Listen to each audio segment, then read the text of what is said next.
Hello there, World of Tankers, I'm Blitz, and in today's video, we're going to be talking about the WZ-121B. This is the Tier 10 Chinese Premium Medium Tank, and it's a very nice one at that, and it has come into the stores today for the price tag of 15,000 gold. Not only are you getting the tank, but you're also getting it fully equipped, and as well with the legendary camouflage.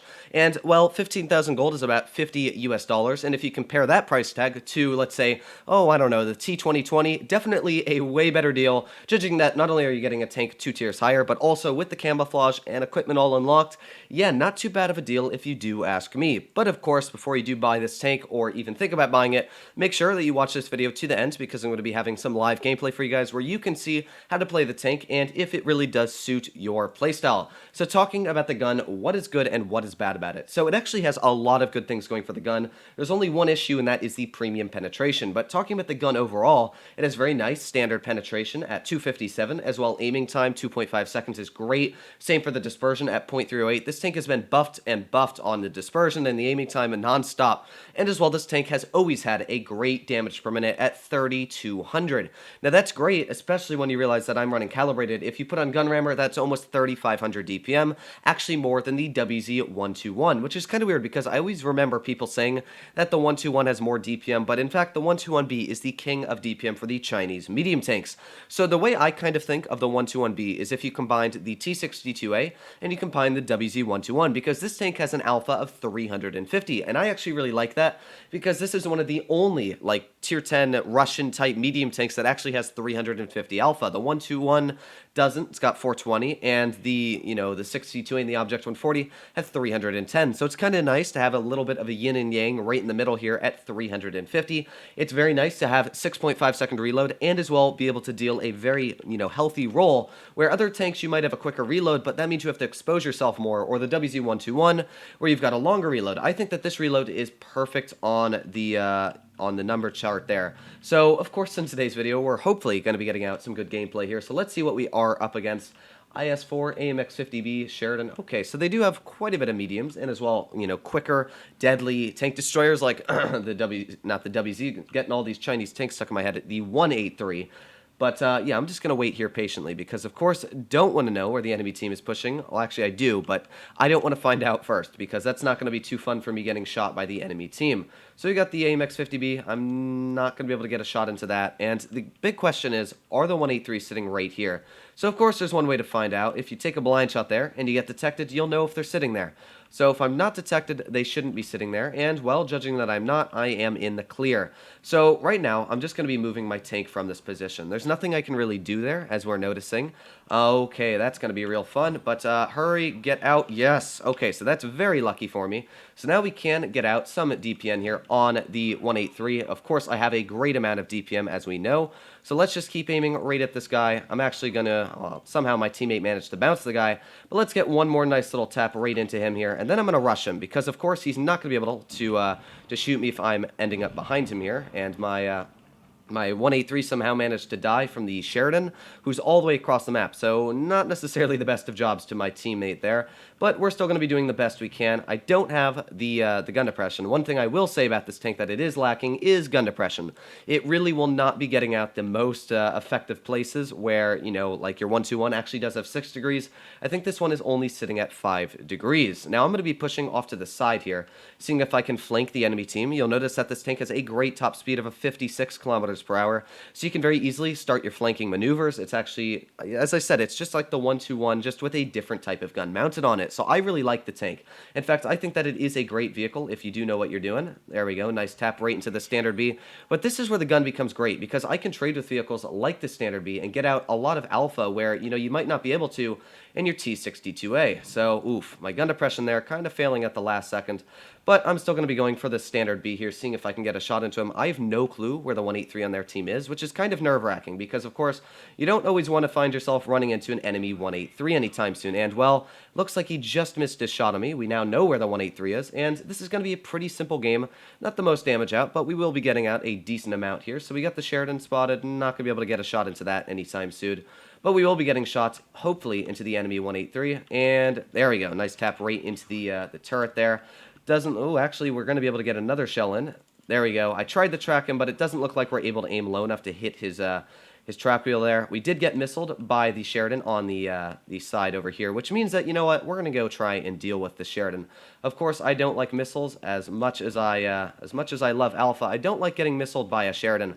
And because that Sheridan did just fire, we now know that he is on a reload. So let us give the Sheridan a little bit of a love tap here. There we go. Giving that Sheridan a big love tap at that. And let's see if we can get an HE right in the side. There you go, 396 damage. And, well, we are doing one thing very poor, and that is on the survivability of our tank right now. We are very low on the hit points. In fact, we might be killed here. I'm going to try and use this AMX-50B as cover here. So I'm going to try and get to the side here. Come on, get your tank off. Yes, okay, we actually do have a chance here. There we go. Okay, my teammate is getting nice shots out, I believe, in my teammate. Okay, there we go. Not killed yet. Oh, back up. Okay, I still did get a nice shot out there in the end. Got a max roll of 438 damage. And, well, yeah, this IS-4 is probably not going to be doing too well anymore here. We've got our full health E100, who I believe in completely. Okay, maybe not. I'm going to tell him to use HE. Let's see. Let's use HE shell on roof. If you use an HE on the roof of the on the IS-4. Oh, he keeps shooting heat. Oh, no. Well, we might end up losing this game. In fact, I kind of don't want to watch this because this is kind of sad right now. So, as you can see, with the wonderful power of editing, we are back in our garage, and that was a pretty dang solid game. 4,700 damage pulled out in the first battle, 75,000 credits, so not too bad overall. Although I will say, only earning 75,000 credits for 4,700 damage, yeah, that's definitely not the best. Well, this tank does earn credits. I'd say you break about even when you play it. That's one thing that's always true I've noticed about it, is it's definitely not the best at earning credits, but neither is the T22 medium. In fact, I lose credits in the T22 medium.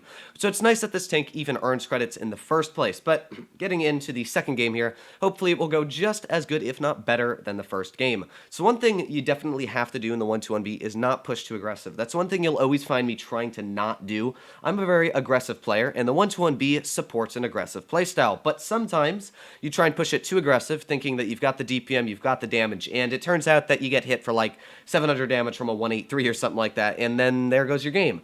So yeah, you definitely don't want to push super aggressive, especially because you have a very weak ammo rack. For some reason, all the Chinese tanks have very weak ammos, yes, but they do have very weak ammo racks, which means that it definitely falls apart. So yeah, we're going to find out here if we do get ammo racks, but I'm going to push my tank up the bridge, unless this 62A does turn to the left here. Of course he does. I wanted to push up the bridge because, of course, and then he stops randomly. Alright, we're just going to keep going here. I don't know what to do now, but this is a scenario where the 1-2-1B is going to do really bad. Pushing up the bridge would have been great for the tank because, of course, I have decent gun depression. It's not great, but it's decent. You know, you could work the gun depression. But, yeah, I can't really work it now, and I'm going to be out on a flat plane where my armor doesn't work very effectively against tanks that do more damage than me. Yeah, this is where the tank falls apart, and as we'll notice, my IS-4 has already been shot. So, yeah, oh boy, this is going to be real fun. Ooh, that was a really that was a beautiful shot there. Do not expect to get any more shots like that out of me anytime soon. Ooh, come on, Yag. You know you want to pull out. You know you do. There we go. Another nice tap into that Jagdpanzer. Already taking off 730 hit points from that guy. Again, having the Alpha is nice. But as you'll notice, look at that. My team's falling apart because, yeah, this was expected. I knew this was going to happen right off the bat. And, well, sadly, sometimes prophecies come true, and this is one that I really didn't want to true. Let's see if we can get a nice shot. Take a blind shot at that 62A. I need my VK72 to move so I don't get hit here. Yes, VK, please move. Okay, there we go. Squeeze our way through here, and let's start tapping shells into this E100 here.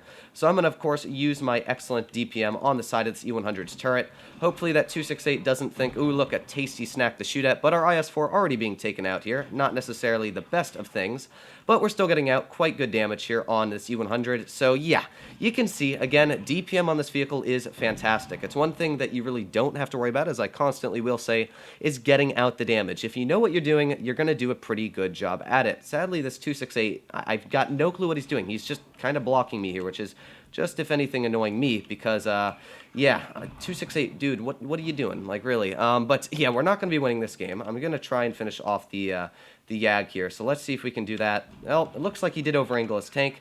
And if I have the choice to deal with the tanks in front of us or behind, I'm actually going to back up here and deal with the ones behind. Nice little bounce right there.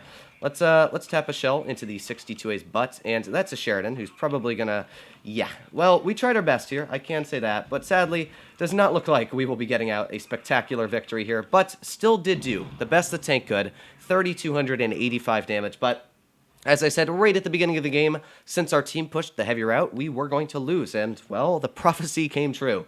But I can say we easily did good damage, 3,285. That is how the WZ121 is supposed to be played. You saw that I didn't try and play it very aggressive there, because I knew right off the bat we were probably going to lose that game, so I played it more passive, and I still did a good job. So, yeah, I really like the WZ121B. You'll notice that we still earned 21,000 credits, so you can earn good credits in this tank if you do well. So, in my opinion, I actually think it's a good tank, and if you were saving your money to get a good tier 10 vehicle, this is definitely one not to back off on. It's a great tank, it does the deed, and it does it pretty well. So let me know what you guys think in the comments down below, if you agree with me, if you disagree, but I really do enjoy the 121B. It's a very fun tank, and it's actually grown on me the more I've played it, because it's very different, and a lot of people really don't know much about the vehicle. Of course they will now, but that's a little bit of a different story. So I hope you guys did enjoy this content. If you did, please make sure to smash that subscribe button down below.